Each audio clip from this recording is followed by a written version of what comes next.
Hello, Assalamu alaikum, girls. Welcome back to another video. Today we are going to start a new writer, which is John Milton. Basically, we will discuss about John Milton's life, works, and about his major works. John Milton was born on December 9, 1608 in Bridge Street, London. London में वो पैदा हुए थे। His grandfather Richard Milton. Okay, यहाँ पे ना previous जब था टाइम तो उसमें ये था हिस्ट्री। अगर हम ओपन करके देखें तो बाप दादा के नाम से ही आगे बच्चों के नाम रखे जाते थे, जैसे कि जॉन 1, जॉन 2, जॉन 3, जॉन 4 ऐसे करके वो ना नेक्स्ट फर्दर नेम रखते होते थे। इसी तरह से इनके जो है वो ग्रैंडफादर का नाम था रिचर्ड मिल्टन और इनका नाम है John Milton. Was an ardent Roman Catholic. ठीक है, वो एक कैथोलिक थे। दो होते हैं क्रिश्चियनिटी में, दो होते हैं, एक प्रोटेस्टेंट एंड एक कैथोलिक। तो ये कैथोलिक थे and as such had disinherited his son the poet's father for his turning Protestant. The poet's father whose name also was John Milton. अच्छा जी, अब जो पोइट का फादर है वो प्रोटेस्टेंट की तरफ चला गया था। अगर हम अपनी मुस्लिम कम्युनिटी में देखें तो कुछ जो है वो अहले सुन्नत है और कुछ वहाबी ऐसे करके बोला जाता है। मीन्स टू हैं हमारे यहाँ पे। बेसिक जो हैं जो कॉमन है वो दो हैं। इसी तरह से क्रिश्चियनिटी में होता है प्रोटेस्टेंट एंड कैथोलिक।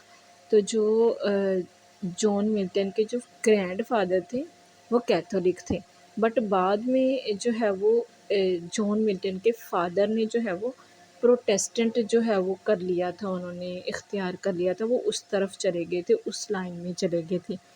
अब हम नेक्स्ट फर्दर देखेंगे कि जॉन मिल्टन कौन थे। जॉन मिल्टन के ग्रैंडफादर जो थे वो कैथोलिक थे, उनके फादर जो थे वो प्रोटेस्टेंट थे। अब इनको देख लेते हैं कि ये कौन थे।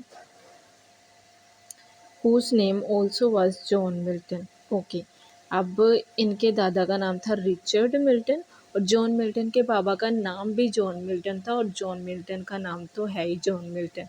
ठीक है, ये ऐसे करके सेम सेम नाम भी रख लेते थे, अभी मैंने आपको बताया। ही was a man of learning and ability and had a great love for music. Not much is known of the poet's mother, but it is said that she was a woman of refinement and social grace. उनकी mother का इतना ना ज़िक्र नहीं है। With a deep interest in religion and local charities, Milton the poet was greatly influenced by both his parents. अब यहाँ पे आप एक बात जो है वो नोटिस करेंगे, बार बार इनकी मतलब कि ये कौन सी इरा से बिलोंग करते थे।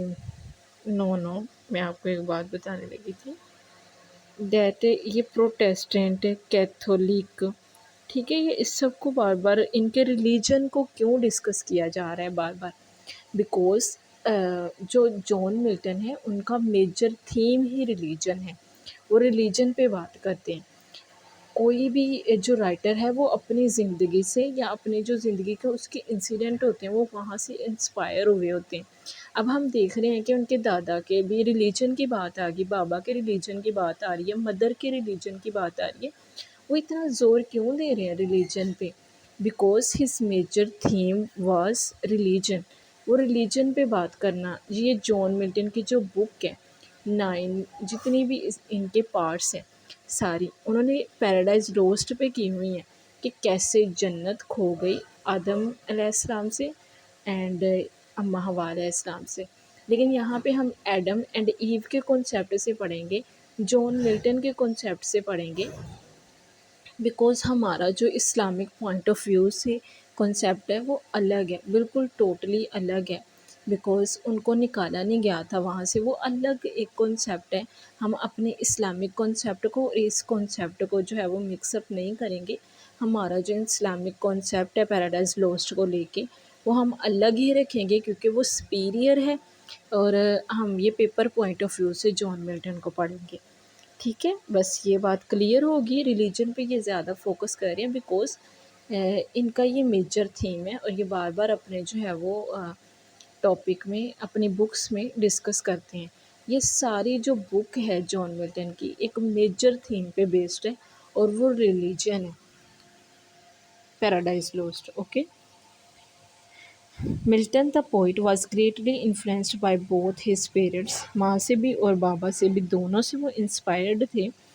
The poet's father came early to realize that his son, talented, studious, and scholastic as he showed himself to be from an early age, was born to accomplish great things। अच्छा, घर में तीन चार बच्चे हों तो मदर माँ और बाबा को पता चल जाता है कि कौन सा टैलेंटेड है। तो बाबा को उनको पहले ही पता चल गया था कि ये ही was a talented child. About the year 1620, Milton was sent to S T. Paul's school. अब उनकी अर्ली एजुकेशन की बात हो रही है। For the first phase of his education, first phase means that his early education, his schooling. Here he studied not merely Greek and Latin, but also Italian, French and Hebrew। अब यहाँ से हमें पता चल रहा है कि उनको लैंग्वेजेस पे भी कमांड थी। His headmaster, Alexander Gill, was an eminent scholar of ancient and modern literature. Milton entered Christ College, Cambridge as a lesser pensioner, pensioner.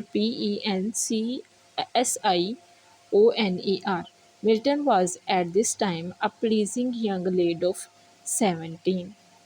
It was during these Cambridge years that Milton made his first experiments in poetry, both in Latin and English.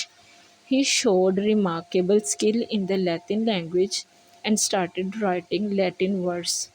It was subsequently observed by competent authorities that he was one of the first Englishmen who, after the Renaissance, wrote Latin words with classical elegance।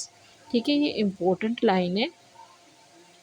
The English poems written during this period bear more relevance to the student of English literature. The first really great poem that he wrote during this period is the Ode on the Morning of Christ's Nativity. This was written in 1629 when Milton was only 21 years of age. Having completed his studies at Cambridge and having abandoned forever the idea of entering the church, Milton devoted himself heart and soul to the acquisition of knowledge in languages, literature, and scriptures, both modern and ancient. In 1632, his father retired from business, bought a house at Houghton, and settled there for the rest of his life. Theatre to his father's estate, Milton retired to devote himself